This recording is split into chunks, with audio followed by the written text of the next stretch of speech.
God kväll, good evening, guten Abend, dobry wieczór, labvakar. I just learned in Latvian, dear guests to this auditorium and also to those watching online. My name is Katarina Åsbrink and I will guide you through this full evening that will touch upon issues such as press freedom, threats, disinformation, radio resilience, and increasing risks for journalists. The title of the evening, Defending Press Freedom in Times of War and Crisis, a very, very topical issue.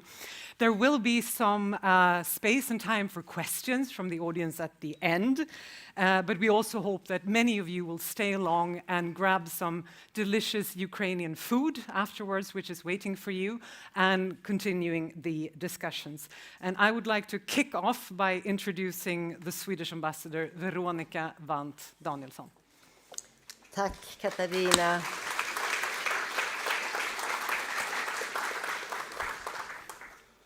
Wir sind in Berlin. Wir fangen ein bisschen auf Deutsch an. Auf jeden Fall das Begrüßungswort. Herzlich willkommen, meine Damen und Herren, zum nordischen Felleshaus. Schwedische Botschaft organisiert jetzt dieses Event heute. Ladies and gentlemen, esteemed guests, and a special warm welcome to all the representatives of the media that are here joining us today. I'm very happy to welcome you tonight to Felleshuset, the common house, that's the word, Felleshuset, of the Nordic embassies in Berlin.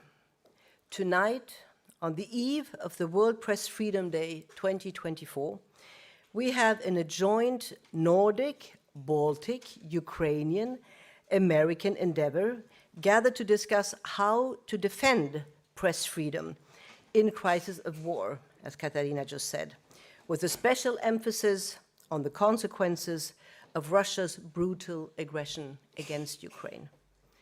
Sweden celebrates this year 258 years of our constitutional Act on Freedom of the Press and Access to Information, the first ever, indeed, in the world. It all started with a pamphlet by a Swedish-Finnish priest who was convinced that as all people are created equal, it was important to protect the weak against the rich and powerful. He also considered it crucial that everyone should be able to influence society and therefore influence politics.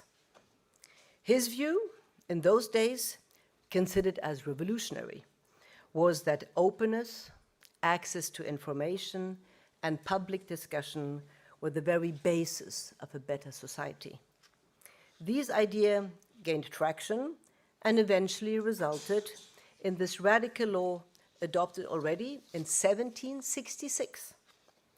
Sweden's view even today on the principles of transparency, accountability, or openness is based on the content of this important law. Press and media freedom may represent an important Swedish principle and an important Swedish value, but they are indeed universal rights and values enshrined in the United Nations Human Rights Declaration, the EU and the OSCE charters, as well as in constitutions and in all relevant laws in democracies, as said, throughout the world. Today, these principles and values, many of us take them for granted. We experience, however, serious backlashes, and they are constantly being challenged. Therefore, it is crucial that we continue to recognize their value and actively support and defend them. And your presence here this evening is part of that endeavor. Especially in times of war and crisis, the need of a free press and access to information is even more important in order to guarantee an as accurate account of the crisis as possible, thereby protecting vulnerable societies also from disinformation and manipulation.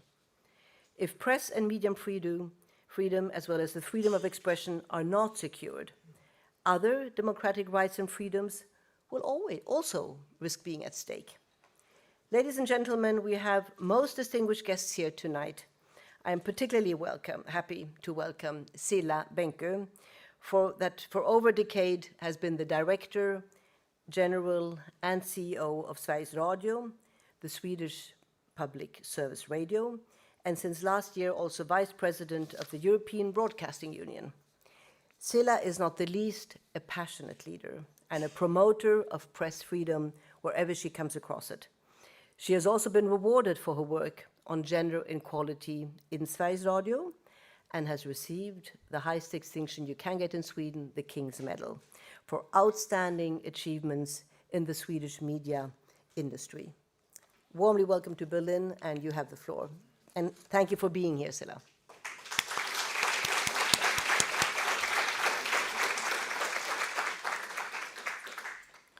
Well, thank you very much. Vielen Dank. First of all, thank you, the Swedish Embassy and Ambassador, for inviting me here to Berlin today to speak ahead of the World Press Freedom Day that you all know is tomorrow, on a subject that absolutely is very close to my heart and has been so my entire career. Because we're all experiencing very worrying times with rapid and profound changes going on in the world. We have a war going on in Ukraine, but also in the Middle East. And globally, we see a democratic decline in very many countries, also in Europe. Only roughly 30% of the world's population now live in a liberal democracy, and that is a rapid change over the last 10 years. One of these countries where there is a sharp decline is, of course, Russia, where media freedom has been strangled almost entirely since the invasion of Ukraine. The Russian Duma has criminalized factual reporting. International correspondents have been arrested, accused of espionage or of being foreign agents, and the Kremlin has blocked access to trustworthy and independent media outlets. The Russian population, but also actually the rest of the world, have basically been robbed of the right to information. And meanwhile, we are experiencing the biggest assault on truth and democracy of our time. An information warfare is also taking place, mainly in the digital landscape. And generative AI has, while offering new and very exciting opportunities, also led to new and almost endless possibilities for those who wish to create chaos or instability by spreading propaganda and disinformation. And personally, I'm very convinced that the need for strong and independent media has never been greater, and that journalism has a big and important role to play. Because we all need professional and impartial journalists who can be our eyes and who can be our ears on the ground. We need reporting and we need information that we can trust. This is extremely important, and it's extremely important if you want to counter disinformation. For the sake of a democracy and a society, we need journalists that can keep holding power to account and unveil injustices, especially in a time of crisis. My colleague, Mykola, from the public service broadcaster Suspilne in Ukraine, he will be joining us shortly. He can confirm what I'm saying, and this with absolute clarity. I'm just actually back from visiting him in Ukraine. We made a trip around the country, and I got to see firsthand what independent and trustworthy journalism really brings to a society. In difficult times, the importance cannot be overstated. The last decade has been challenging for the media sector in many other ways, to say the least. Financial competition from global tech giants, we all heard about that, endless budget cuts, failing ad revenues, rising energy prices, and inflation has taken its toll. And meanwhile, media organizations and journalists have become a target for actors trying to steer the narrative. For instance, when a government is trying to take control of a public service, as we have seen in Slovakia only this spring. Another is journalists being pointed out as the enemy, as being biased, as being part of an elite. So we all must see and educate ourselves on the purposes behind these attacks. Anyone who succeeds in devaluating trust in independent media has an easier time influencing a country from the outside. That's the fact. On an individual level, the number of threats aimed at journalists have significantly increased the last decade. And I know that also in this country, hostility and attacks towards journalism has become a bigger problem than it used to be. Also in Sweden, a country we just heard with high trust in the media and with the oldest media freedom law in the world, we have seen substantial increases of threats and hate speech, mainly online. Journalists are being targeted and harassed in various ways. Even I, as a director general of a public service company, from time to time need personal protection, full time, every day, 24/7. And this was not the case for my predecessors. So something have changed. It's important to be aware of this development and to know that there will be consequences.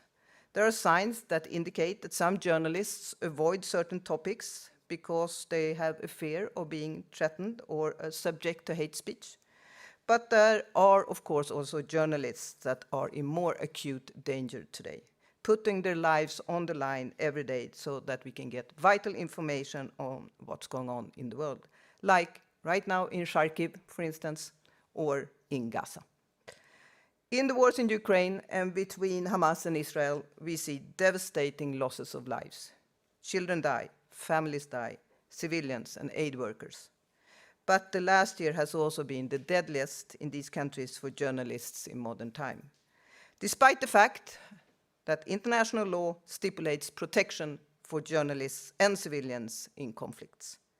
It is therefore critical that crimes against journalists are being investigated, prosecuted, and punished.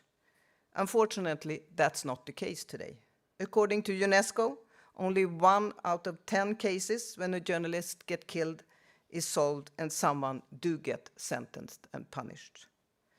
So, I'm looking forward to continue this very, very important discussion on media freedom with all of you here tonight. We will have open questions, if I understand it correctly, and to share these challenges, but hopefully also some possible solutions. That would be nice. The topic concerns all of us wishing to live in a well-functioning democracy. Preserving and strengthening media freedom therefore lies on all our shoulders. Thank you very much.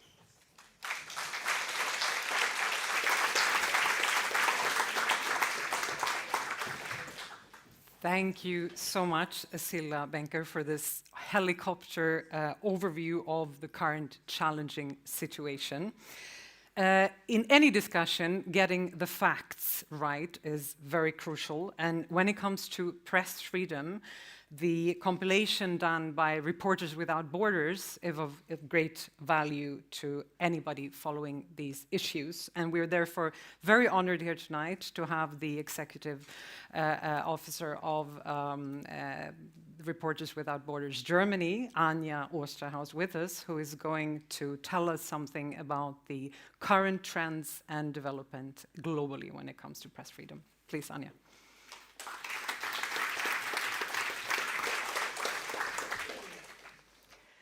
Yeah, thank you very much for having me tonight in this important event at the eve of World Press Freedom Day. At Reporters Without Borders, press freedom is our daily business.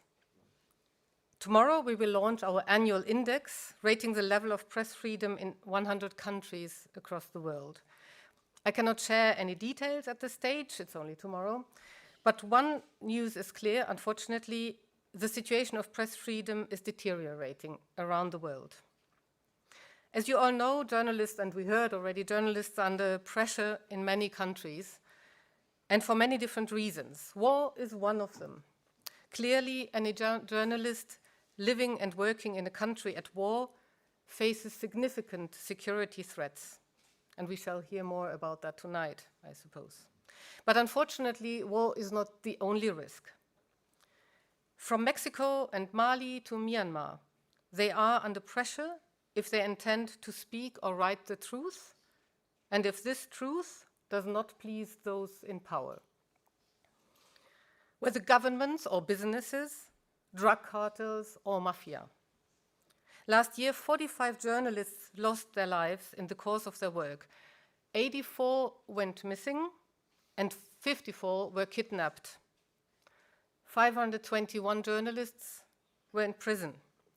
The most dangerous places for journalists are Mexico, Afghanistan, and, of course, Palestine. Since the brutal attack by Hamas last October, more than 100 journalists were killed by the massive bombardments in Gaza. 26 of them lost their lives in the course of their work.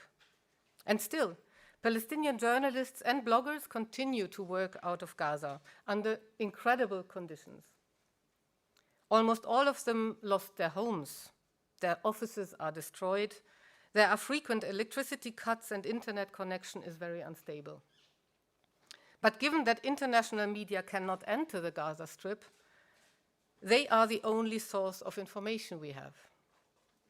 Through our partners, Reporters Without Borders provides journalists in Gaza with life-saving material and equipment to help them to continue this important work. Gaza is clearly one of the most difficult places for journalists today. Every single journalist who resists the pressure and continues to work under such conditions, whether in Gaza, Myanmar, Belarus, Iran, Afghanistan, deserves our greatest respect. But I would also like to touch upon another important dimension of our work, which is central to tonight's discussion. Even in countries with a good level of press freedom, as we already heard tonight, we increasingly face the challenges of disinformation. The lines between real and fake news are increasingly blurred. We know that election campaigns have been significantly influenced through one-sided information or even propaganda disguised as facts. Also, this challenge is particularly great in times of war, but it goes far beyond and is very widespread today. Just one out of many examples, and I have an example from Slovakia, but it could be from so many places. Recently, a fake audio tape about journalist Monika Todova and the chairman of the Progressive Slovakia Party appeared, pretending they were preparing electoral fraud. It was before the elections last fall. It was just 2 days ahead of these elections. The fake audio tape reached tens of thousands of people, and the journalist received hate messages from people who believed the fake audio was true. The main intention clearly was to shed a bad light on the political party, but it also attacked a well-known investigative journalist. We see disinformation everywhere, and it is particularly successful in places with rather weak media institutions and low trust in state institutions. Both lack of press freedom and disinformation place huge risks on our democratic societies. It is very important to address these challenges, and Reporters Without Borders has developed some recommendations in this respect. We are working on these, and I would like to share some of our thoughts right now. Today, propaganda media are profiting from advertising revenue that comes from global brands and Western European companies. This is really problematic, and we need to find ways to defund the business of disinformation. We also need to support these individuals, the journalists, and the independent media outlets in countries with limited press freedom. As Reporters Without Borders, we do provide such support, both financially and technically, and we also help them with digital security trainings, but much more is needed. And the third recommendation I would like to share is journalists who fled from countries with little or no media freedom should be supported in their efforts to continue working from exile. Otherwise, there won't be anybody left within the countries and not anybody left outside of the countries to unmask the propaganda, to provide people in these countries with independent information. And last but not least, we need to ensure high standards of professional journalism within our own countries. With this in mind, Reporters Without Borders developed the so-called Journalism Trust Initiative, a standard that defines principles of professional journalism. Over 250 media companies have already joined this initiative, which is very important to continue having professional journalism in our countries. Finally, please allow me to share a few personal words about Ukraine, which is tonight's focus of the discussion. And actually, it was also the focus of our photo book. We publish a photo book, and last year was about Ukraine. So if you are interested, we will have some on the first floor later on. Last year, I visited Ukraine. I saw the destruction and the suffering of people affected by the Russian aggression. And I still feel it today. We see it basically every day in the news. The Oscar-winning film 24 Days in Mariupol has shown the world how important it is that journalists provide information and images, thus giving evidence of war crimes and the suffering created by aggressors such as Putin's army. So I want to say it again. These journalists deserve our greatest respect. Thank you very much.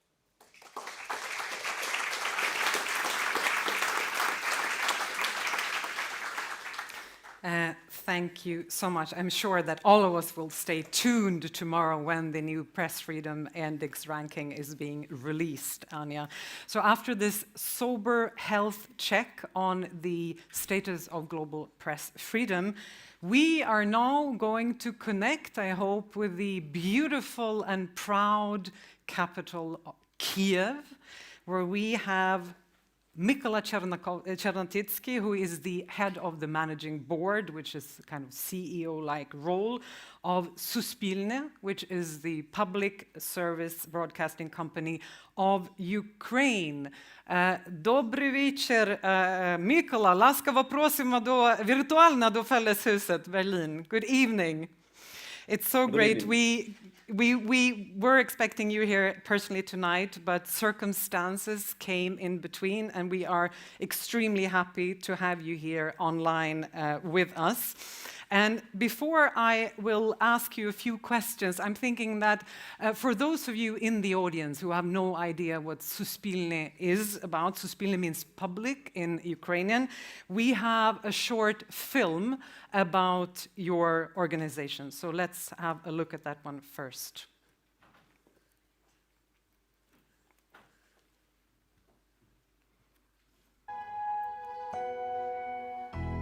Suspilne, Ukraine, an independent media company with huge national coverage on television, radio and digital media.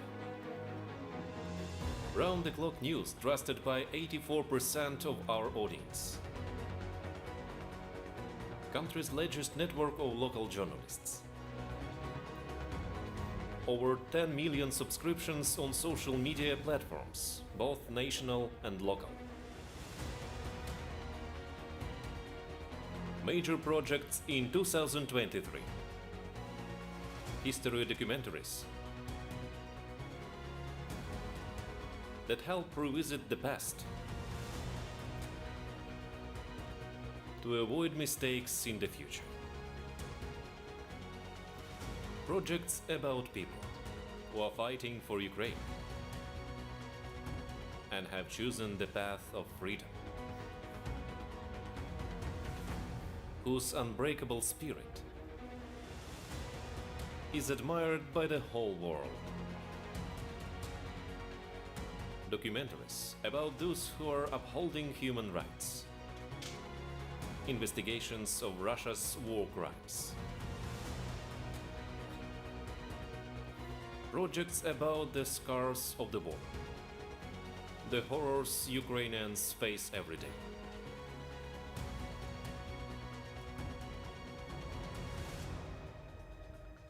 We keep unique records.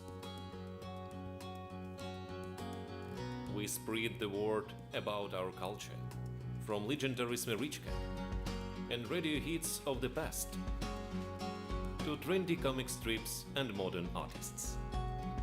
We unite Ukrainians all over the world around our language, songs, and sports. We keep laughing to carry on and stay optimistic.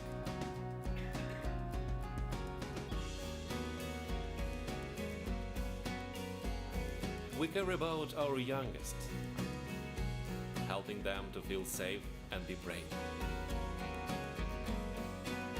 We thank you for your help and appreciation of our work.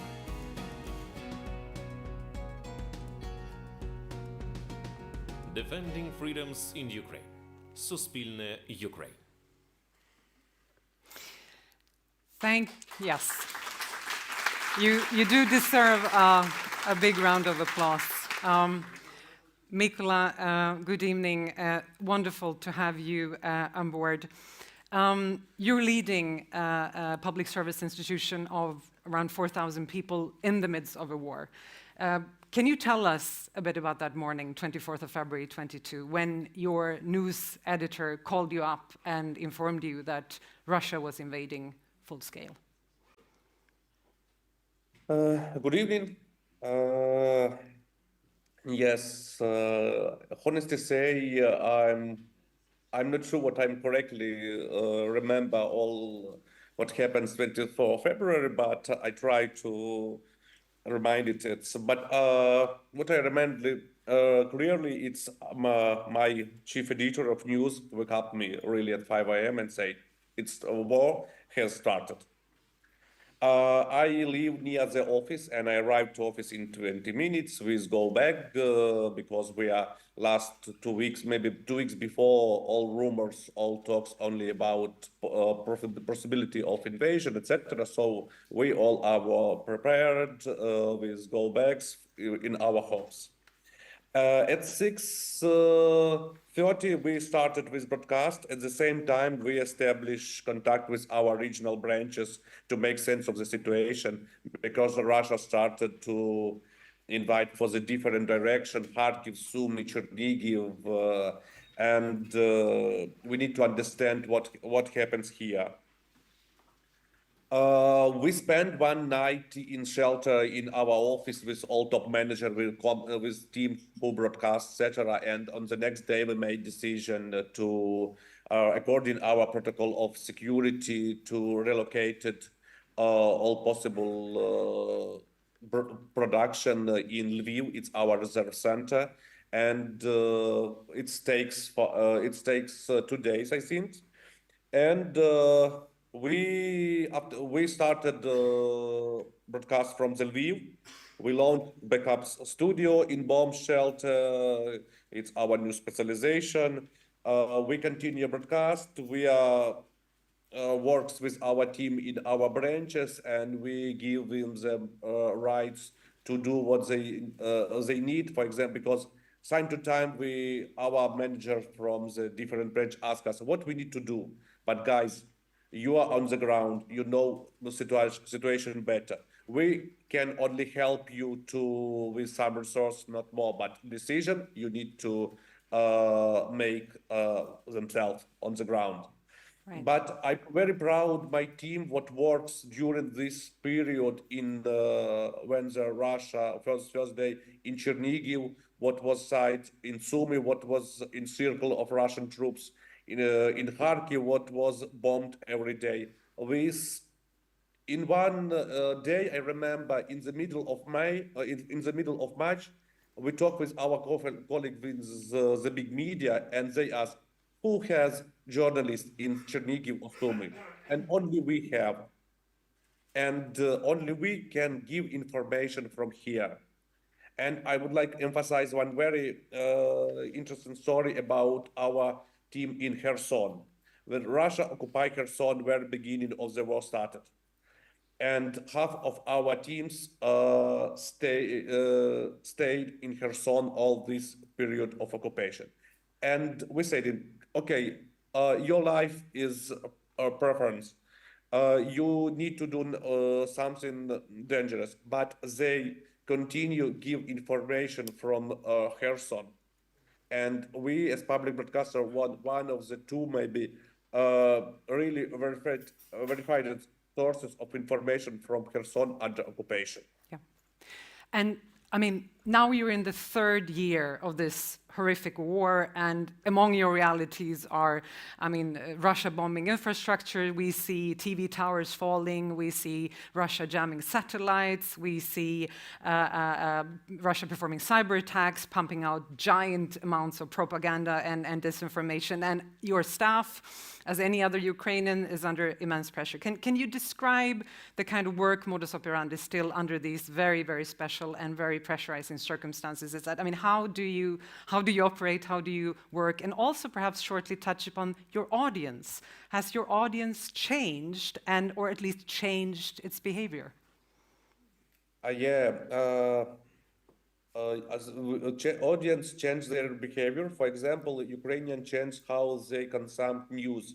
For example, before there was a first platform on the first place among all platform for the news consumed was TV. Now it's Telegram. Because when you need to short information, you need to check shortly. Not you have no time to switch on TV, etc. So people shift their behavior in digital platform. Talking about our company and our teams on this after 2 years of full-scale invasion, we are flexible. We are have many knowledge how to work in different circumstances. For example, 183 employees of Suspilne go to work in war zone. It's a journalist, cameraman, driver, security. It's near the front line. So, but in Ukraine we have no any safety place because rocket can aimed in Kiev, in Lviv, etc. So we are following protocol of our security protocol. When we have signal of air raids, we go to shelter, we broadcast from shelter, etc. But our journalists what works in the war zone, everyone has bulletproof helmets, first aid kits, etc. All has experience in training and all insured. And very important, our psychologist has developed workshop with emotion management, because all tired and very important what people talk with psychologists, what they feeling, how and have good advice how to be better according to mental health. It's very important. More than 100 employees of Suspilne now defending Ukraine in army force. And we are trying to support them as we can, and it could be letter from CEO or just calling or something like that, but it's very important to support their employees who now serving in army. Absolutely. And including my previous boss, previous CEO of public broadcaster, he served in army. He's in the front. Mykola, I think it was Aeschylus, the father of Greek tragedy, who said that the first casualty in a war is the truth. Do you think that's true? I'm not sure. Depend. Honestly say, I can say some simple version of answer, because in different circumstances, it's not about what someone false or true, but in case, for example, in Ukraine, according to our military restriction, we can show place where the drop rocket in the next 3 hours, because Russian can correct. So I can say what it's about. It's bit true. It's about logical and about safety or safe of life. So, for example, now we don't know correct number how many Ukrainian were killed by Russia. How many casualties? Yeah. Yeah. I understand it during the wartime. It could be secret. Yeah. Can I ask you? We understand restriction, yes, but military restriction. Yeah. I'd like to go back to that. So it's a very, very important issue. But I also want to ask you, I mean, after that initial phase of pure survival, I guess, the first couple of months, so to say, adapting, which may seem like a strange concept, but I think that's even happening in a war. Was it difficult to go back to, so to say, normal independent journalism? I mean, holding people of power accountable. I mean, we know that keeping up freedom of press amid a war is probably even more important than ever. I mean, revealing, for example, corruption when you have people literally dying every day to save your country. But can it be hard to, so to say, report things that make Ukraine look bad? It's easy question. It's easy question because corruption, if we have some about real fact about corruption, we publish it. Because corruption makes weaks our army, our society. So corruption is an enemy for the same. So we need to talk about that and we need to fix this problem. So, and our responsibility as media talk about that. And for example, we have cases when we was first what published about some corruption cases in military procurement, for example. So, but after that was changes, systematically changes in this process, and we have a better result. And actually, the issue that you were touching upon a little bit in terms of not revealing the number of casualties, I mean, how do you make sure that you do not unwillingly, of course, harm the war effort by providing information that, so to say, would help Putin? Look, first of all, we need to understand, we need to check information. We need to, we don't chase the hype, I think. We need to check, we public responsible, we're responsible for the our society. So if we check and we understand it's true, and for example, I try to maybe talk about case. For example, sometimes running after sensation, some report about death before the person family knew about that. And it's very traumatic experience for the family. So in this case, you need to think about that. You need and understand your consequences of what you will do. So I think it's natural that you understand your circumstances of your steps and you don't chase the hype. Jacque, thank you so much. Mykola, please stay with us. We will have some more questions to you, but I would like, as our next guest on the panel as well, to invite your good friend, also Cilla Benkö, CEO, Director General of the Swedish Radio, to join me here in the panel, and we will get back to you, so please stay there. And I'm going to move my a little bit and so forth. Yes, I think the mic is working here. So welcome back on the panel.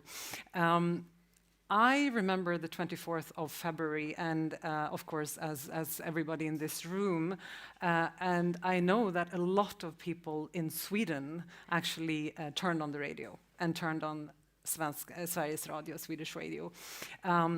We talked also in this little film with Mykola also about the trust levels of Suspilne being very high. Do people in Sweden trust Sveriges Radio? They certainly do, and actually more and more, which is important to recognize, because sometimes when you listen to the debate, you think that the trust in traditional media and in public service is going downwards, at least in Sweden. That's not the case, luckily.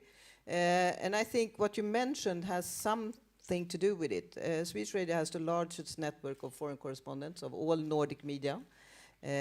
We also have the largest presence locally of all national media. And that's how we build the trust, in being very, very close to our audience, leaving the buildings, being very much present in their daily life, and being very, very fast on reporting, not telling people what to think, but reporting, putting things into perspective, giving them the facts, and then they can make their own decision. And I think the 24th of February was a very good example, because we normally have very high figures of reach. But that morning, we started a 48-hour-long broadcast in P1, which is a channel which has speech only, no music. We got 500,000 new listeners. 500,000 in a country with 10 million people. Yes. And these 500,000 didn't come from another Swedish radio channel, because they didn't lose any audience, and they didn't come from commercial radio either. They just came. And they came because they wanted help to understand what's going on, and they wanted it from a trustworthy source of information. So I'm very, very proud of the way we do deal with these big things and the way the audience is reacting to it. Also the young audiences. We see an increase right now in the age group 20 plus listening to traditional linear radio. You think that they're only listening to podcasts. That's not the case in Sweden.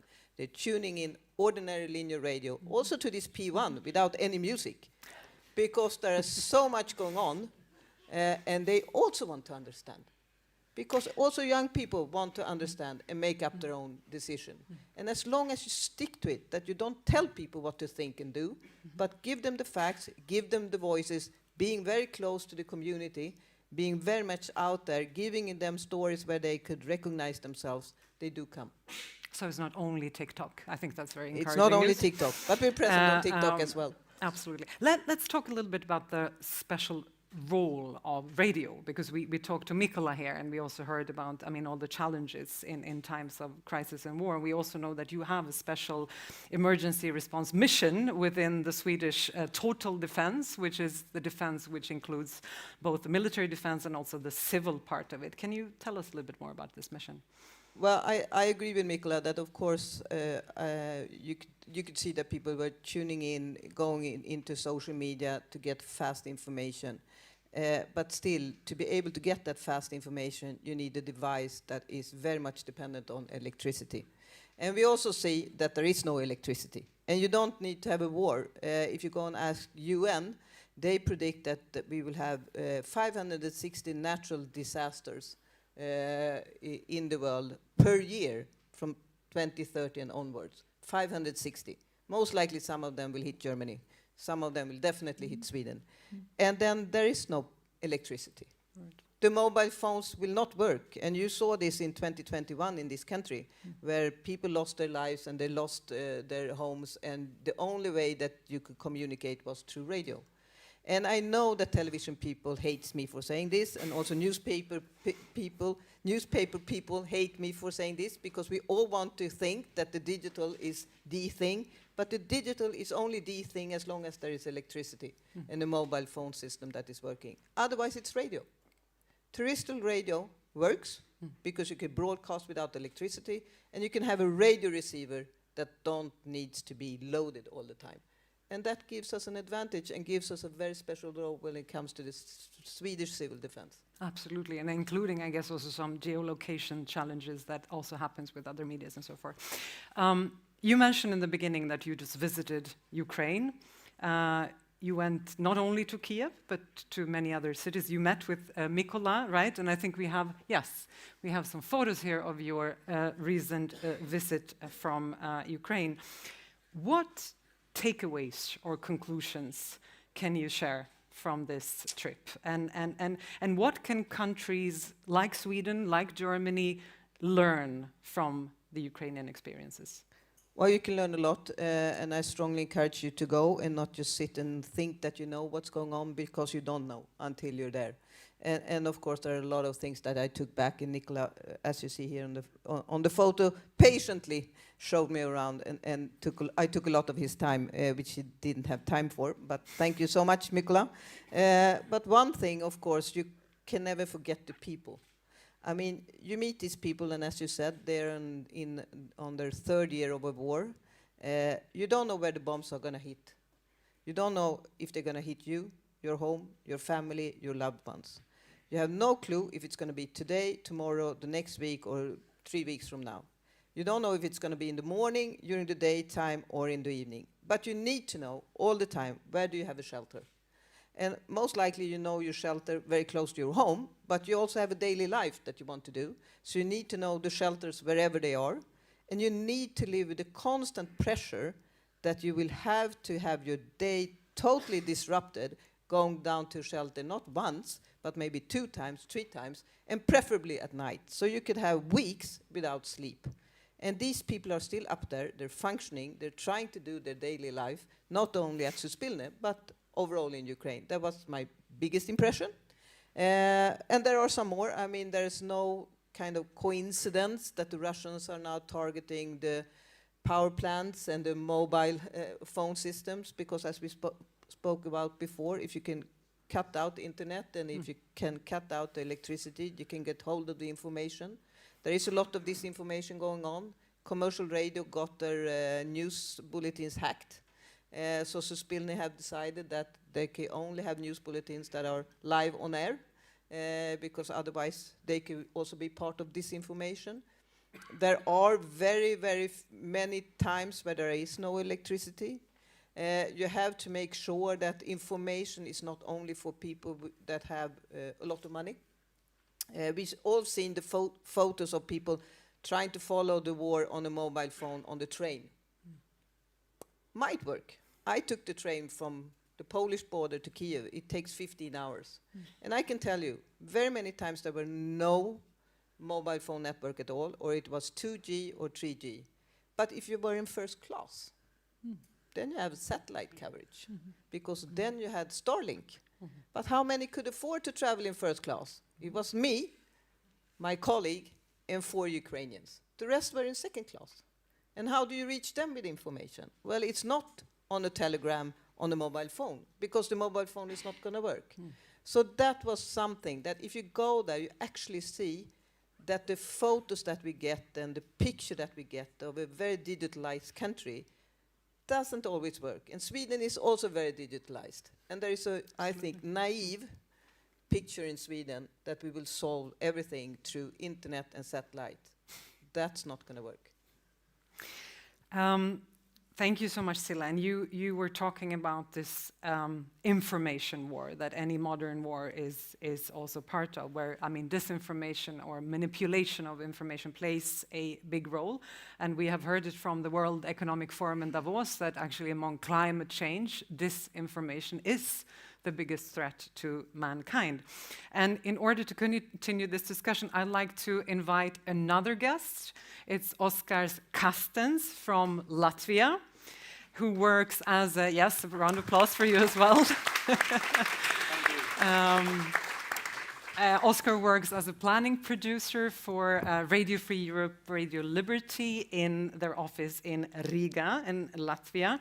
And as many of you know, Radio Free Europe, Radio Liberty was started broadcasting after the Second World War, trying to reach audiences behind the Iron Curtain in the Eastern European languages as a counterweight to the regime-controlled news that we had. And actually, I will share something very personal, because some of my earliest childhood memories is actually my Hungarian father sitting and sending from our Stockholm kitchen news from Sweden in Hungarian. So I grew up with Radio Free Europe and Radio Liberty. But Oskar, can you tell us how come that you have now newly opened 2 offices in the Baltic states, in Riga in Latvia and also in Vilnius in Lithuania, and who is working there?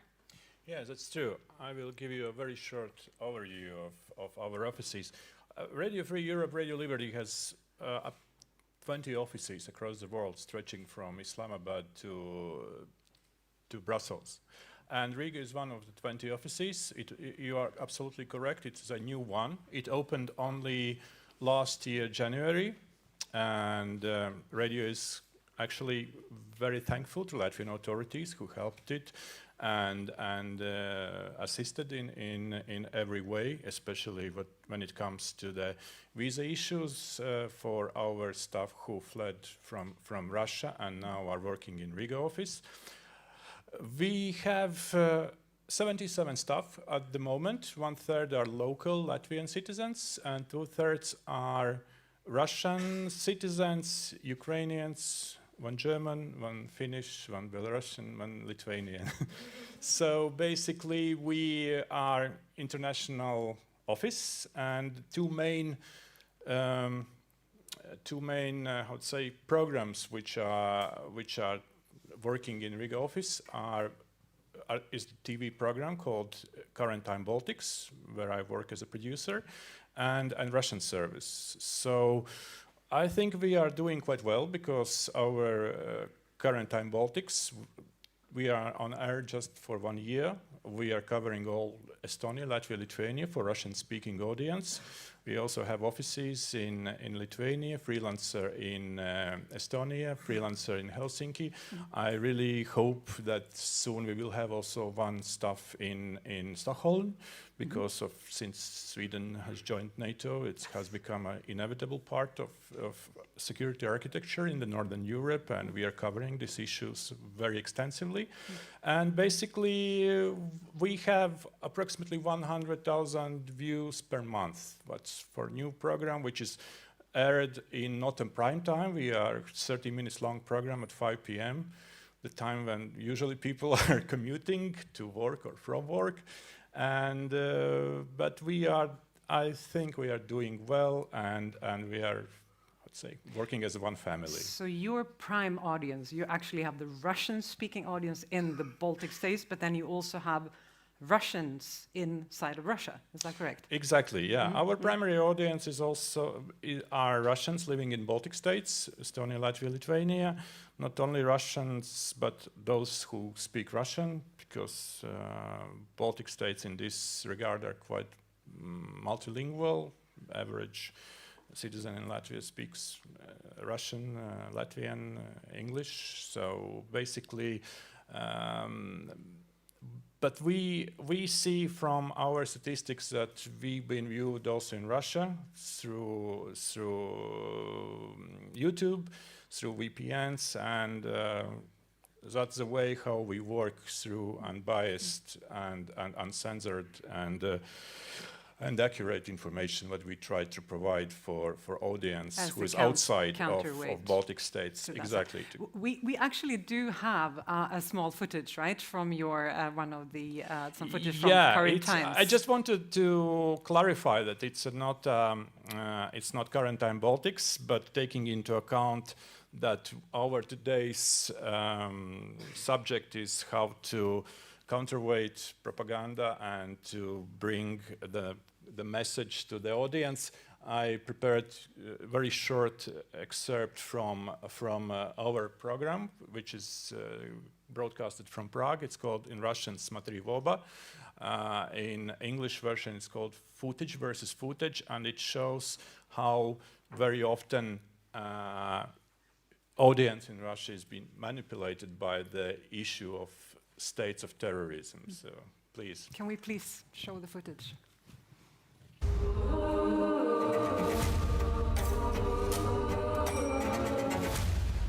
О том, как вольно обращается Кремль с понятием терроризм, говорит пример движения «Талибан». Хорошие, нормальные люди, которые, естественно, американцев выгоняли из Афганистана, талибы не исключают и подают сигналы, что готовы помочь России в борьбе с украинским терроризмом. Абсолютное большинство стран-членов ООН, в том числе и Россия, признало Талибан террористической организацией. Тем не менее, ее представители регулярно наведываются в Москву на экономические форумы, выставки. В ближайшее время талибы собираются приехать в Казань, поговорить о проблемах Афганистана. Все последние месяцы российская дипломатия то и дело анонсирует возможное решение пересмотреть статус талибов и больше не считать их террористами.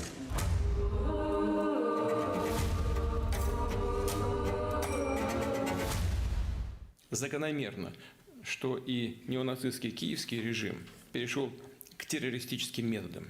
С началом полномасштабной войны главным террористом Кремль окончательно объявил Украину. Мы должны уничтожить террористическое государство Украина. Вот и все. Каленым железом, огнем и мечом эти террористы должны быть уничтожены.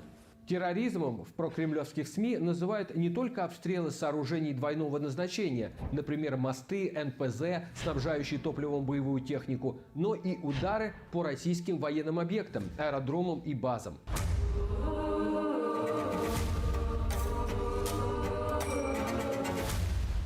Хотя кремлевская пропаганда упорно говорит о террористическом режиме в Киеве, именно в адрес России все чаще выдвигаются обвинения в поддержке террора. Государством-спонсором терроризма Россию признали Латвия, Литва и Эстония. Польша, Чехия, Словакия, Нидерланды, Украина, парламентские ассамблеи ОБСЕ, Совета Европы, Европарламент и парламентская ассамблея стран НАТО. And Oskars, for obvious reasons, you're not very popular with the Russian regime, to say the least. And actually, it's also not without risks for people within Russia to like your footage. Can you tell us? Yeah, I fully agree with you. Unlike Riga office, where journalists can feel safe and free and they can dedicate their efforts to the job, in Russia, Radio Free Europe, Radio Liberty has been labeled as unwelcomed organization quite recently, in quite a few weeks ago.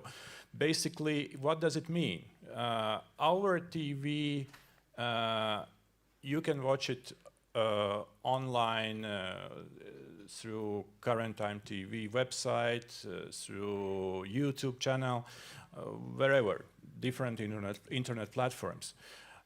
It's not prohibited by the law in Russia. Nevertheless, if our audience, somebody in Russia, will press button like, will share the content, will write comment under this, it's by authorities, it's interpreted as supporting unwelcomed media, and it can entail administrative and criminal offense. So it means that if somebody will like this story over the internet, he or she can be punished by 15,000 Russian rubles, which is equivalent to 150 euros.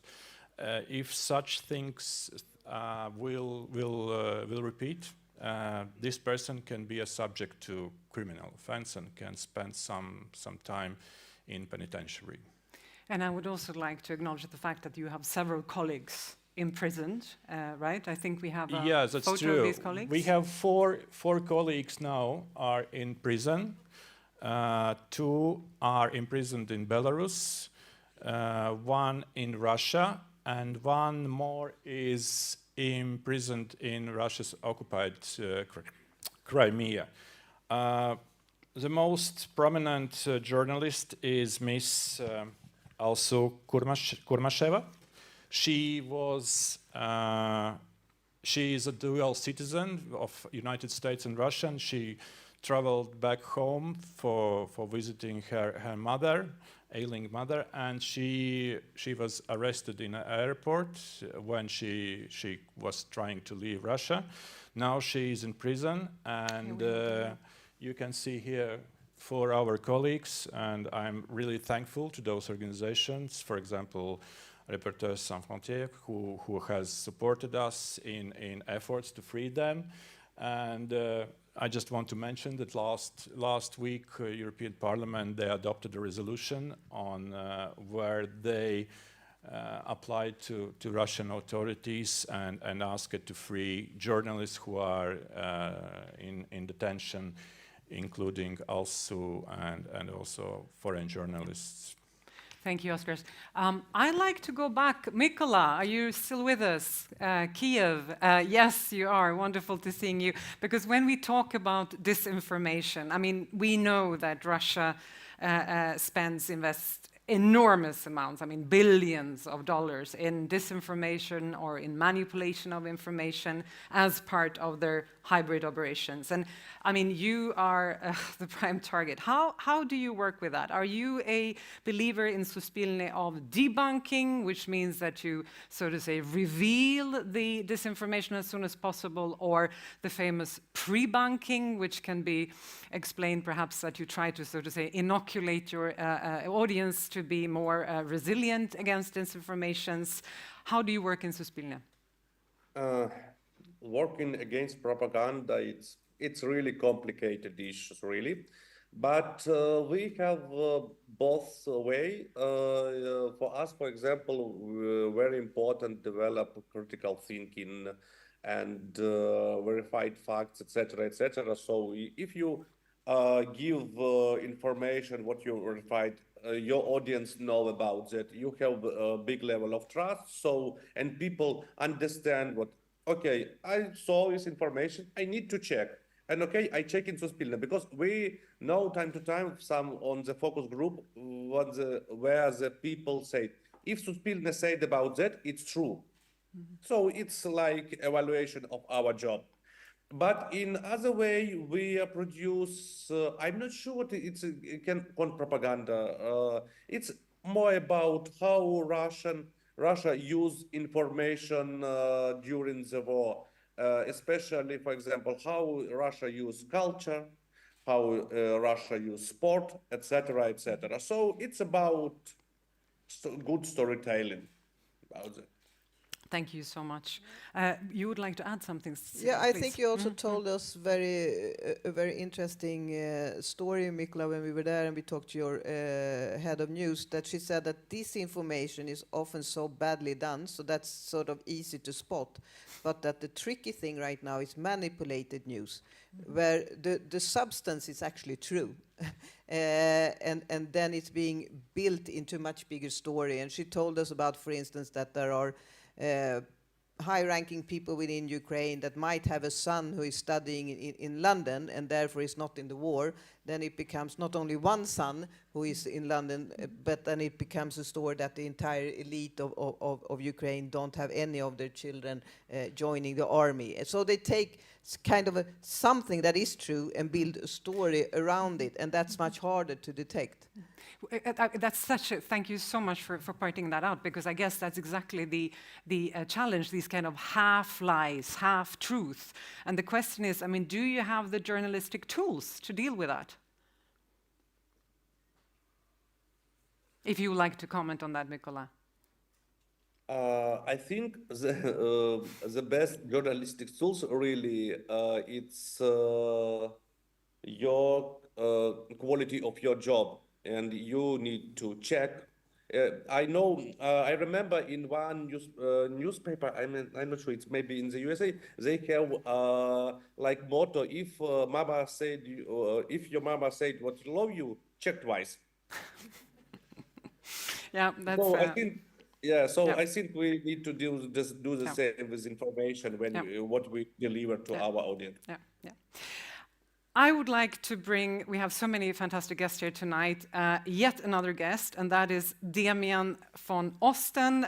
Big round of applause as well, who is now the political correspondent for ARD Hauptstadtstudio here in Berlin, but I'm sure that many of you know him as the former correspondent of ARD in Moscow, where you were working until the end of 2023. And until the full-scale invasion, you were also covering Ukraine, who you have followed closely ever since Euromaidan in 13-14.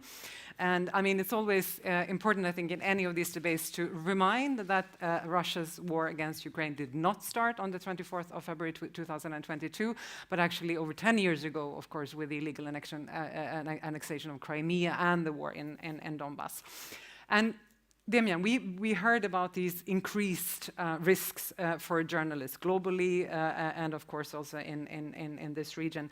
And in 2018, I know that you were allowed to go and visit the, by then, Russia-occupied region of Lugansk in Ukraine, and you got to experience what this Russian occupation meant for media workers and press freedom. And can you tell us a bit about this visit? Good evening. Thank you very much. Yeah, I wanted to talk a bit about this experience because it was such a first-hand experience of seeing how this war is also a war between, we heard it a lot, between authoritarian regime and a democracy. And earlier when working in Germany, well, I knew it, but I was not so much myself aware what it means for us journalists. And this experience in Lugansk 2018, I'm mostly talking now Lugansk, although Luhansk in Ukrainian, but people there usually say Lugansk. So yeah, we were the only international media allowed to go there to cover the so-called elections. We don't call them real elections because we know it's such a fake elections as we've seen it in Russian-occupied territories many times. We were the only international media, got accreditation, went there, got all the permission also from the Ukrainian side because you need to cross from Ukraine into the occupied areas. And what we understood, and I was quite new in Moscow, is you are allowed to cover what they want you to cover. And you get a lot of problems if you try to cover something that they don't want you to cover. So the normal thing as a journalist, we decided on the day of this so-called election to go to the polling station where the head of the so-called republic, People's Republic of Lugansk, was voting. And we got enormous problems immediately. First, there was some jamming truck, so that there was absolutely no phone signal in front of the polling station. I was taking just one picture, and we almost immediately got, not immediately arrested, but immediately problems with the security guys, security service in plain clothes, so nothing special security, but people appearing out of nowhere and telling us, okay, you're not allowed to film. We were brought to some polling station later on, 2 hours later, where the, well, we know these international observers, so-called international observers, because it's mostly people from far-right parties in Europe being sent to play the role of some international observers. So this is what we were allowed to film, the one polling station, do interviews with the international observers, which are not actually international observers. But this one visit of the polling station in the morning and us moving around in this Lugansk town, half destroyed, in a very bad state. There's only edge internet, no 3G, so you're not even able to send a WhatsApp message or something like that. Got us enormous problems. Later on, we were sent to our hotel. We were not allowed anymore to film anything. Security service guys were on our floor, so we couldn't really leave this room. In the end, I was allowed to do a stand-up on the main square. They even organized some people with paper in my back, something in strange German, Ukrainians are all terrorists. So it was like the full propaganda program, the full propaganda playbook that they used at that time. Luckily, I had organized in advance some contacts from people outside of this territory who were able to help us to get out, but this was really a very difficult situation, and it shows how quickly, and it's also the reason now we're talking about the other occupied territories, we get a few information from people who are risking their lives to bring this information out.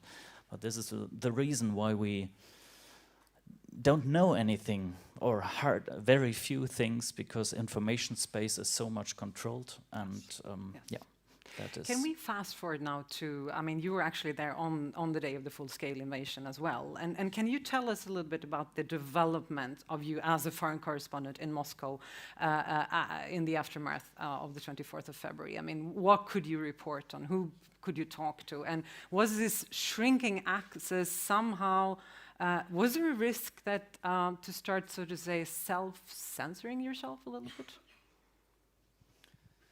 I was there in Moscow on the day of the full-scale invasion, well, reporting almost 24 hours a day in the first week, and then we suddenly stopped because of the new law, the new censorship law. It was a decision made by many media outlets, BBC, ARD, ZDF, that we will halt our operations for some days in order for our lawyers to check the new censorship law, because it meant mentioning military issues could bring you into jail.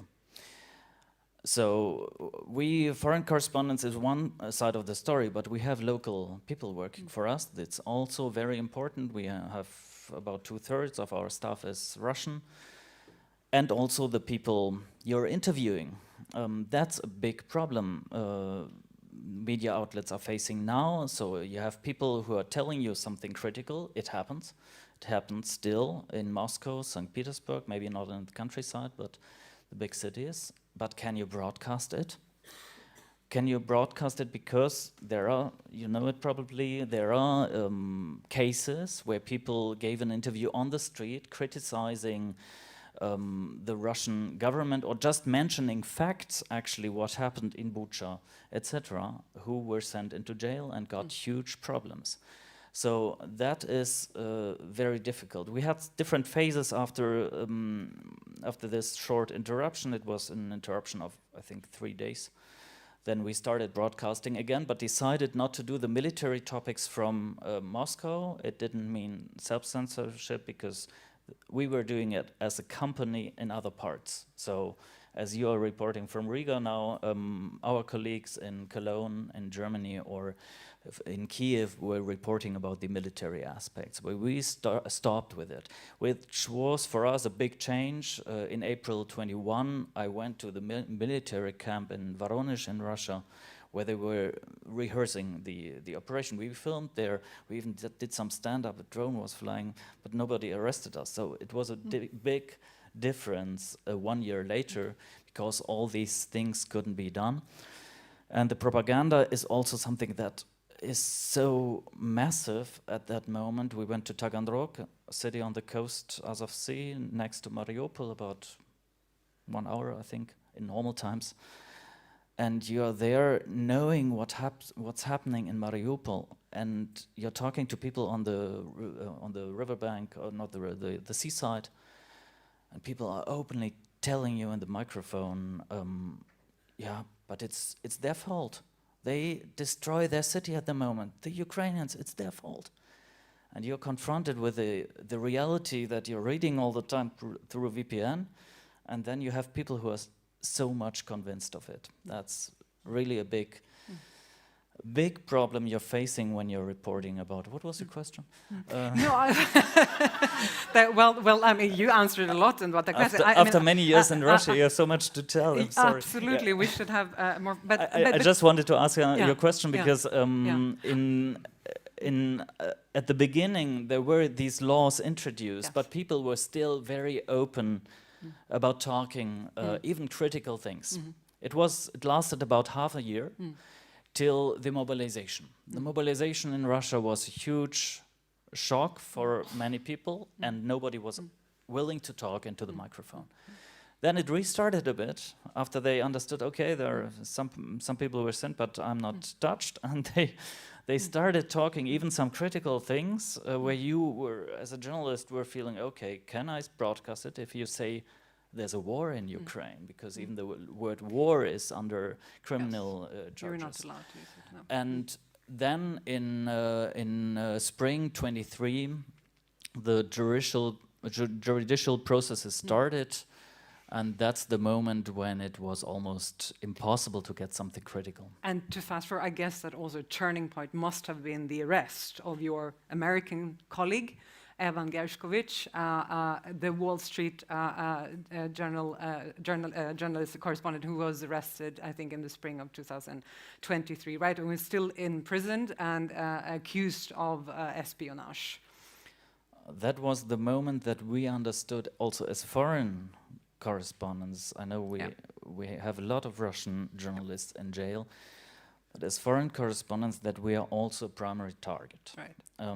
So yeah, then it's a big question, what are you reporting out of Moscow? Yes. I'm not talking about not reporting anything. The question is always, do you report it from Moscow, or is there any chance to report it from another place? Which is also not always a good solution, because to understand what happens in Russian society, why are there so many people supporting this war? Why are there is it just propaganda, or is it also the people who themselves are convinced that this war is the right thing? For this, you need to go in the country and talk to the people. So it's challenging. It's always this trade-off, and it's not very easy to answer, but the arrest of Evan Gershkovich is a huge problem, and there have been more cases in recent times where foreign journalists in Russia got enormous problems. Yes. And that makes reporting in Russia for foreign media almost impossible. And I mean, on this very gloomy issue, I mean, we have showed Evan, who is still in prison, your colleagues, Oskars, who are still also imprisoned, and there are many of them. Anja reported over I think it's over 500 at least, I think the latest stats in terms of imprisoned journalists. But also, Cilla, I want to turn to you, because there are, these journalists should of course be released immediately, journalism not a crime, but then we also have the examples of people who paid the ultimate price for their work, their lives. And I would like to talk to you a little bit about Nils Horner. Nils Horner, who was a very famous Swedish radio journalist who was murdered 10 years ago in Kabul, Afghanistan. Here we see a photo of Nils.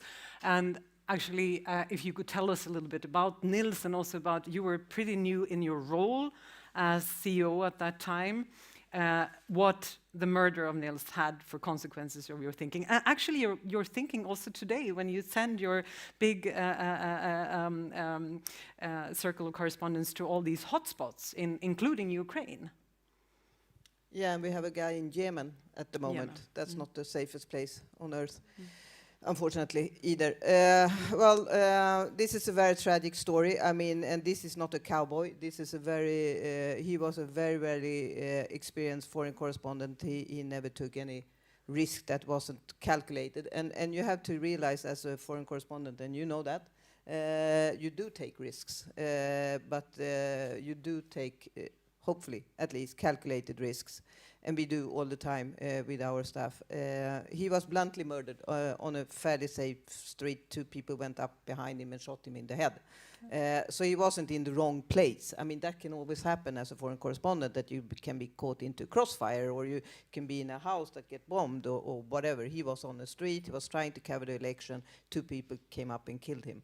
And I went to Kabul afterwards and trying to convince them to really try to find those who were guilty, which they never did. It doesn't surprise me, but at least I tried. Yes, I had been CEO for a year. That was not the easiest thing to deal with, but of course for me it was nothing compared to his family who lost their son.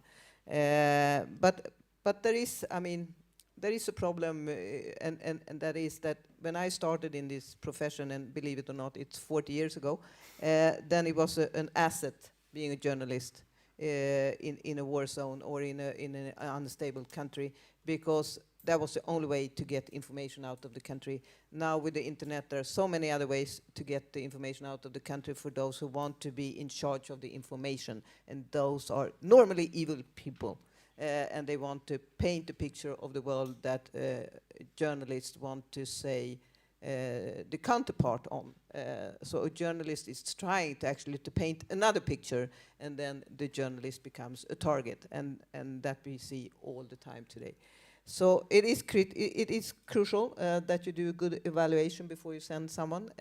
We only have full-time staff correspondents because we want them to be able to say no.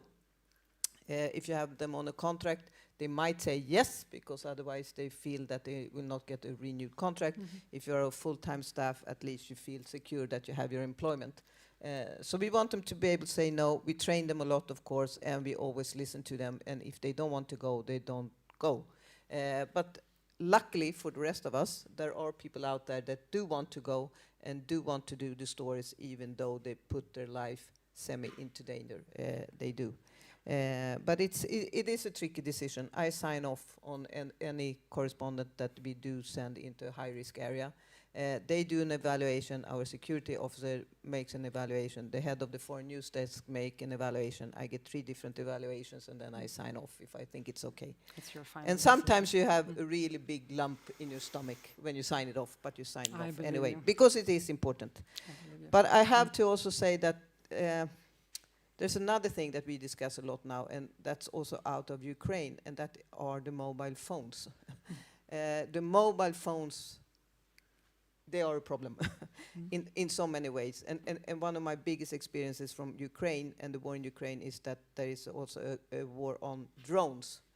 And the drones are not only taking the mobile phone traffic access, which means that you can't reach people with information, but if you're on a soldier on the ground or if you are a person that don't want to be found in Bucha, for instance, you cannot have a mobile phone in your pocket, because that immediately tells the enemy where you are and you will get killed.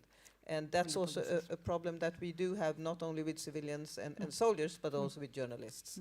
So that is a new problem. Vulnerabilities.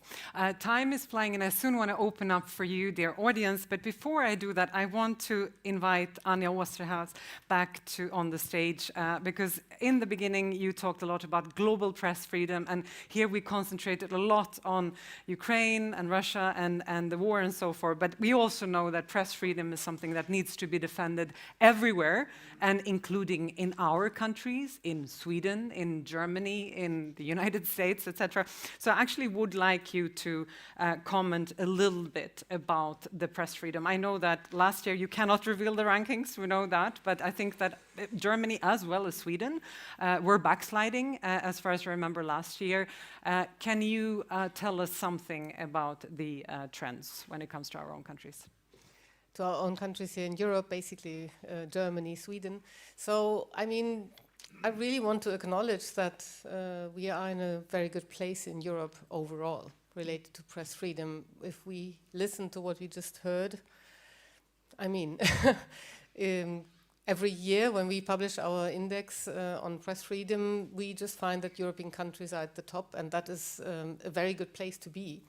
Even though there is variation, of course, and we can improve things in our countries as well, I think what we need to acknowledge first is that we have achieved a lot and that we are in a good place, and that this good place needs to be protected and acknowledged, but also protected. We see so many countries where it's going down, so what can we do to avoid that in our countries? I think that's the first important, that's the most important point about Europe. It's more rather at the top of our list.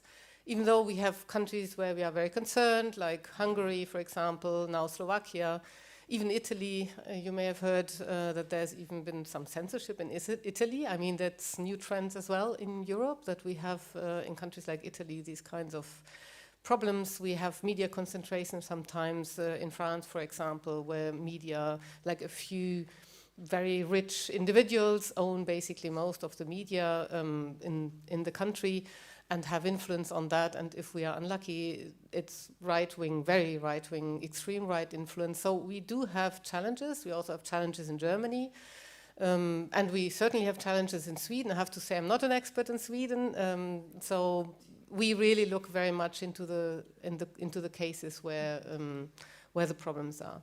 One thing I really want to say as well is that it will help us to protect the situation where we are. The fact that there's European legislation currently, I mean, it has actually been approved, the European Media Freedom Act, and particularly because we have trends in countries, like we used to have a very difficult trend in Poland, which now changed with the new government, but how to make sure that what we have achieved will stay, European legislation can really be helpful. For European countries, European Union member states, and for countries like Ukraine, where we see improvements because of the interest to join the EU. So I think we shouldn't underestimate also the relevance of the European dimension and the relevance of going to the polls in June, because we really need to protect these places and spaces for European citizens, while we also should try and continue to support people working in much more difficult situations than us. Thank you so much. And speaking about support, before we open up, can we come back to Kiev? Mykola, are you still with us? I mean, just one little last question for you. I mean, how can we support you? I mean, you're public broadcaster. I do believe that finances are always a challenge, something that you are experiencing, I think, as we speak, actually, if you want to comment on that. But otherwise, also tell us, we are here sitting, so to say, an alliance of partners, Nordic, Baltic, Ukrainian, and American ones. And, you know, supporting Ukraine is at the very, very top of our priorities. But when it comes to media and your work, how can we be of more help? First of all, I would like to say thank you for all support what we have now, and it's a different way. For example, from the Latvian government, we have generator for our branches. I have fantastic support from European Broadcasting Union and Swedish Radio, and especially from Cilla in our different hard circumstances what we have now, for example, when we discussing about news marathon, etc. Reporters Without Border help us on the very beginning about bulletproof gilets. So bulletproof vests. Yeah. So for us, very important as a young institution in young democracy, every year become more stronger. And Ukraine takes obligation about develop public broadcaster. And we as state what has we would like to in future be member of the EU. So from your side, remind our authorities, remind all about how important role public broadcaster in the democracy. Absolutely. We hear you, Mykola. And with those words, I would like, time is flying, and I'm sure you're very much interested in the Ukrainian borscht and some really good stuff up there. But I really would like to give the audience a chance, and we have, my colleagues will need to use some of those microphones here. If you have any questions to our fantastic panelists, I think we have a gentleman over here, and then there in the back. We'll start with, please, go ahead. Yes, we can take a few questions perhaps, and we'll see who can Matthias answer. Banners from the newsletter Berlin Bubble. Mr. Kastens, I would be interested on what are you doing to build up trust to your audience, because you are not like a public radio. You are financed by different governments. So we have the trust in the radio, and we have the gentleman back here. Perhaps you can also, we take a few questions, and then we can. Yeah. Or you want to answer immediately? Okay, please, go ahead. If I may, sure, just not to mix up the issues. That's okay. You're absolutely correct. We are non-commercial. We are non-commercial media. Radio Free Europe, Radio Liberty is financed by U.S. Congress, but in the same time, the American legislation provides that Congress do not have any possibility to influence the content of our media. I believe that the best way how we can build confidence among our audience is professionalism. So I will just give you one example. For example, Russia's media is very often depicting situation in Baltic states very bleak, very, in negative way, that things are bad, inflation is high, unemployment is high, economic situation is bad. Yes, sometimes we make also critical stories about how things could be done better in our countries, in Estonia, Latvia, Lithuania, but we always have balanced opinion. We always have opinion in our TV story when somebody is saying that things are really bad, and in the same time we have also economists who say if we look at the trends we can see that things are not so bad if you're comparing to other trends. So basically unbiased and professional information is, I think, the only way how we can counterbalance propaganda on what's going on in Baltic states. Thank you, Oskars. We have the gentleman over here. Good evening. My name is Klaus Wittmann. I teach contemporary history at Potsdam University. This semester, war and peace and security policy in the Baltic Sea region. And since you look to me, Madam Ambassador, I'm sad to say, last session was an overview over the 18th century, Sweden's descent and Russia's rise. But my question is different to Oskars. Coming from NATO and knowing Riga quite well, I'm aware that NATO has established many years ago the Center of Excellence on Strategic Communication in Riga. Do you cooperate with them, and do you know about their work and the usefulness of that? Yeah. But actually, I'm going to take a few questions. So the NATO Stratcom in Riga is one question. We have a question over here from Heike from, we have the microphone over there. Okay, please, Ben. Thank you very much. Benjamin Tallis from the German Council on Foreign Relations. Thanks to all the panelists for the discussion tonight. I have one factual question to ask and one question of interpretation. And the relation between those two things will, I hope, be implicit in the question as well. The factual question is, how many people listen to the radio on radios? We heard Cilla Benkö talking about this, importance of radio and so on, but most of the people I know who listen to radio on their phone or listen to the radio through computers, etc., which doesn't therefore solve the problem that you mentioned. So genuine question of interest, I don't know. I presume you do, so it would be great to know more from you. The bigger question, though, is about a conflation that we often hear between reporting, journalism, and media. The role of facts in all those things is rather different. There's many different kinds of journalists, there's many different kinds of media, and I think at the beginning the claim was made, if we get the facts right, we'll be trusted. But that's not been the problem, as was just alluded to a second ago. We've seen the interpretation by media in our free societies, where media is not under threat. That has come to undermine the trust of many people in our media. And this was mentioned by the lady from Reporters Without Borders. You have a charter for actually addressing this. So I'd really love to hear from the panel, what can the media in our countries do to actually win back our trust? Thank you. I think we'll start perhaps with the straightforward questions about the radio. So who is actually listening to the radio on the radio? Well, I don't know how it is in other countries. I know how it is in Sweden. 80% of the Swedish population say that they have a traditional radio receiver. Very many have them in their home, and very many do have them in the car, still, even in an electrical car, even in a car with a dashboard. Out of 10 million people, we reach 7.3 million every week with our content. Out of the 7.3 million, 6.7, 6.8 do listen to linear radio. Then some listen to podcasts as well, and a lot of people do both, of course. Out of the 6.7, 6.8 that do listen to linear radio, 6.3, 6.4 million listen to it on analog FM radio on a radio receiver. So far we're doing good. And that's, I think, is also because this has been talked about a lot in Sweden over the last 2 years, how absolutely crucial it is that you do have a radio receiver. As a public service company, media company, I would like everybody to listen to us on a smartphone.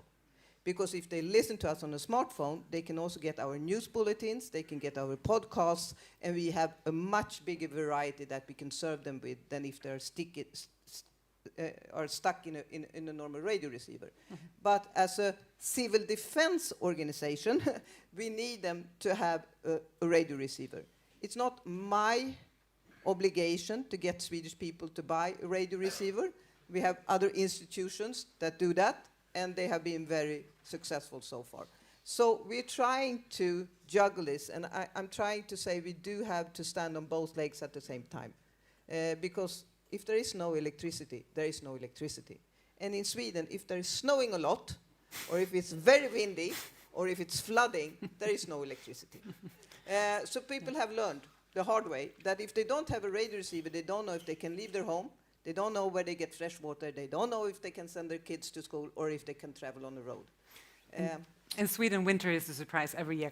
This cooperation with the NATO Stratcom, perhaps you want to comment on that. Thanks a lot for this question. We both are working in the same way. We just as media, they as part of NATO structure, Stratcom. But because our office was established just 1 year ago, it took enormous efforts for us to establish office, to broadcasting.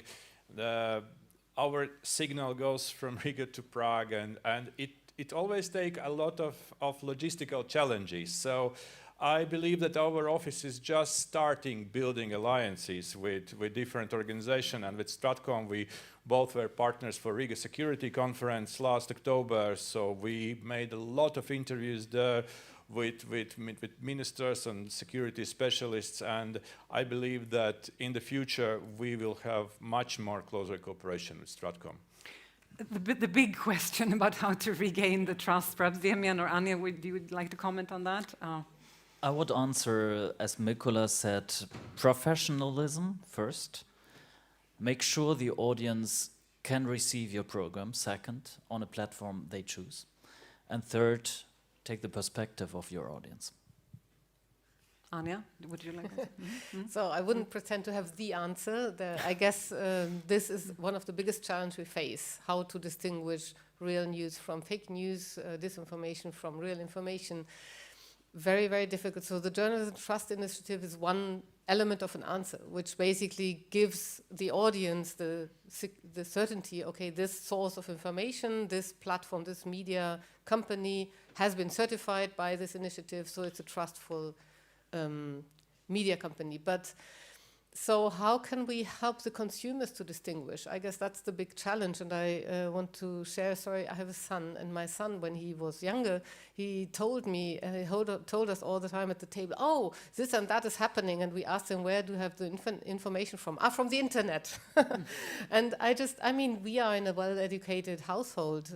It is so clear that we need a lot of media information, media competence needs to be learned by young people and actually also by us as the older people, because it's changed so much. The world of media has changed so dramatically with all these different sources of information, digital information. But I think that's one other element, in addition to this Journalism Trust Initiative and other things that have been said. We really need to help people understand and distinguish different types of news by distinguishing sources of news, for example, and these sources then can be certified. So we have a double system. But really, as I mentioned, I don't pretend to have the answer. We are up against a huge challenge here. I think, Cilla, you also had some, we can share the microphone, also some comment on that, and then we'll continue. Well, I think the crucial thing is still the content. And to be able to be attractive to people, you have to have a content where they feel that they have some personal connection to the content.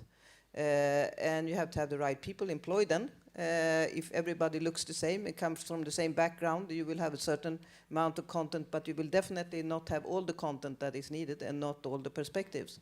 So we are very much looking into who are we hiring and who are actually working in our newsrooms and what kind of perspectives do they bring to the table. I think that's absolutely crucial, that you have people from diverse backgrounds and with diverse knowledges. And then you have to bring the content to the audience, and that is technically on platforms. So you have to be on TikTok with your content. And when they say that they consume it on the internet, hopefully it's your content that they are consuming on the internet and not somebody else's content. But you also have to be visible outside of your buildings. I'm still amazed about how many young journalists think that the stories are coming from the computer. The stories are coming from people. And they have to be out, meeting people in their daily life, speaking with people, being visible, being part of the communities. That's how you build trust. Because if people see you, recognize you, and see that you're among them, and actually know what you're talking about, then they might trust you. Let's continue with a few questions. And Mykola, you will just raise your voice whenever you have a comment or want to answer one of the questions, right? You don't have to ask. Please. Thank you very much. My name is Heike Dörrenbecher, German War Graves Commission here in Berlin. Thank you very much for this most interesting discussion. It's really gripping. And well, my question goes to Cilla Benkö and also to Anja Osterhaus in general. We heard very many alarming signals from Georgia Caucasus now. The law about foreign agent was in second reading yesterday evening. And we all know that it starts like that, and then next ones are journalists and so on. So what would you recommend your colleagues in Georgia, how to defend freedom there? And do you have any, I know it's not very easy, but what would you recommend, and what can you do on a European level to protect them? Can we take, was there any more questions? Please, go ahead, let's take a few. Yes. Hello, my name is Andriy Schenk, freelance for DPA, Die Zeit, and some others. And I have a bit wider question, maybe on all of you, but mostly on the colleagues from the Baltics and from Kiev.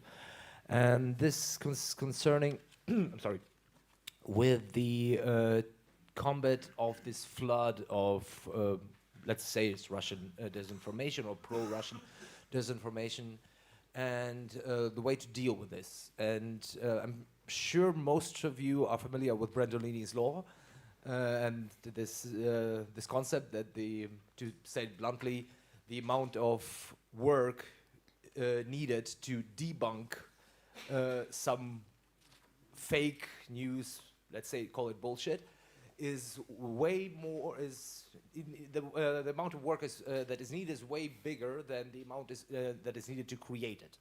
So for some media experts, like, for example, Peter Pomerantsev, the debunking fact-checking is doomed a priori. What's your take on this thing? And maybe is there another way to combat, like maybe proactively combat Russian misinformation, maybe in a way of Sefton Delmer and the British PWE? What's your take on it? Let's take one last question over there, and then we'll... Thank you very much. My name is Oksana Potocak, German Scandinavian School, and my question is the following. How can we, as people, as civil society, reach the media, the journalists, when we are hearing the information from mass media with propaganda and disinformation, as an example, from the very beginning of the war, and we are talking about 2014, and 2 years ago we heard all the time about the war since 2022. Another example is Ukrainian war, Ukraine-Krieg, the title that we are hearing all the time here in Germany, and we are fighting against this title since at least 2 years. And it's really a problem for us, because with this disinformation, it influences a lot of the perception of the whole war. And the right title is surely the Russian aggression war against Ukraine. And as it was mentioned, thank you very much. And as it was mentioned from Mr. van Osten, we heard here right now a lot of statements, Putin's war, but is it really Putin's war, not Russia's war against Ukraine? So my question is, how can we reach the journalists there? Maybe without this intention, they are spreading the disinformation. Thank you very much. Thank you so much. Shall we start with Georgia? Cilla, I think that was one for you.